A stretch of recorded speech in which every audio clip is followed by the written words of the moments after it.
glad this popped up this time because now I got something to present. Last time it popped up.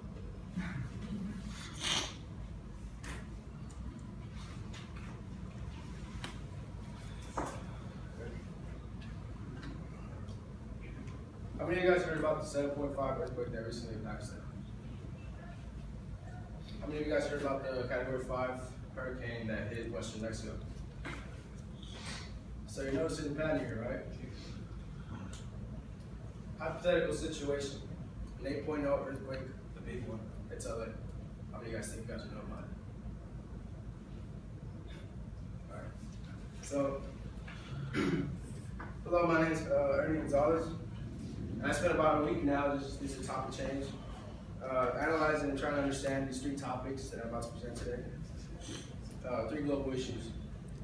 So my purpose is to inform you all on why the mainstream media, which is a world issue by itself, serves as a catalyst towards other global issues, such as climate change and natural disasters. Mainstream media, climate change and natural disasters are the three underestimated world issues that affect the world today. Start out with the mainstream media. It's a global issue because it brainwashes people's decisions. It brainwashes people's opinions, their actions. It just changes how we control ourselves, how we think of everything. So of course, we have two types of biases. There's political bias and as we see here, and there's location bias. So we all know about the political bias, the Fox versus NBC. We all know about the Washington Times versus Huffington Post, the liberal versus conservative. And there was an article about the El Nino, the upcoming El Nino this year. And I looked at both of them. I was comparing the Fox to the NBC. And the Fox El Nino spoke a lot more about the economical standpoint. So how much it's going to cost. And they didn't really mention other things. That was basically their main point. While the NBC El Nino article was talking about how using past El Ninos to predict how this one's going to be, and basically having like little coverages on preparation and awareness. You know how much does a near sandbag cost, things like that. And so there's also location bias.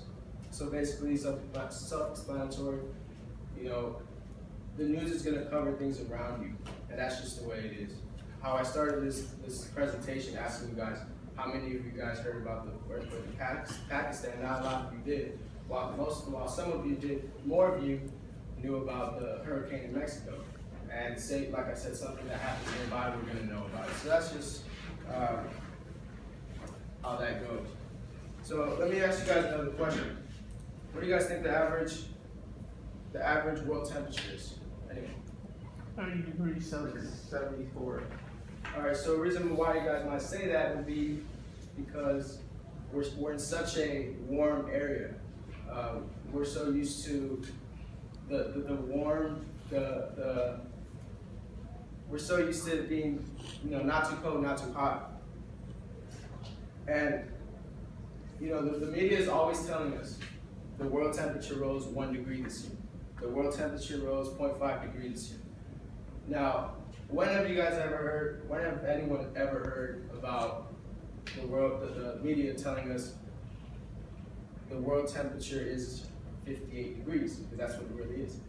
No one, they don't really say that. They just leave you with, it's 1 degree. The world temperature in March was the highest on record, like things like that. We rarely see them talk about things like this.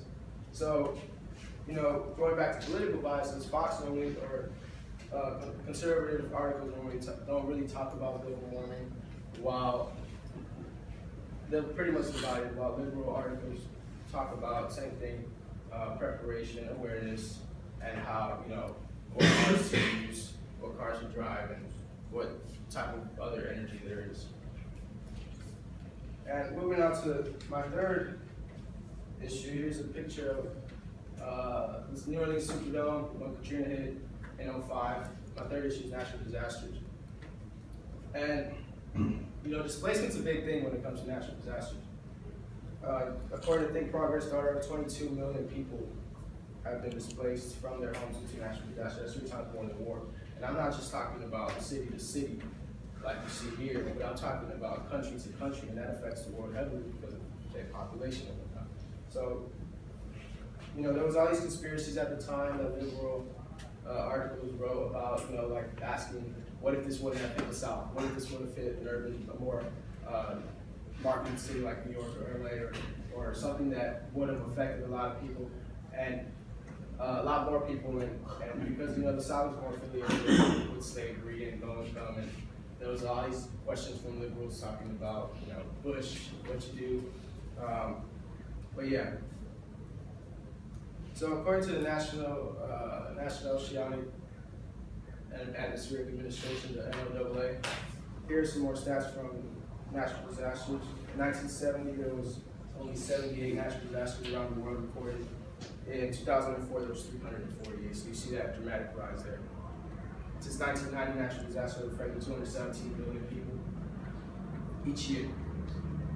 And from 1980 to 2009, there was an 80% increase in climate-related disasters. So we're talking about things like hurricanes and tornadoes and all that.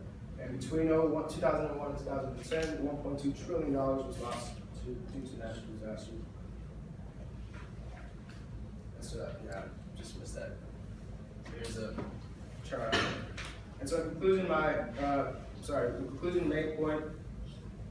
In conclusion, the mainstream media, climate change, and natural disaster are 3 global issues that we treat as normalities, and they affect the world. It's something that we need to be aware of. Again, the point of this is just to bring awareness and inform you all about how the mainstream media serves as a catalyst towards these other issues. So the next time that friend asks you, hey, did you hear about earthquake Z, or did you hear about hurricane Y? Just realize that it's not your fault that the media isn't. The media in your use isn't covering it. So thank you guys. Appreciate it.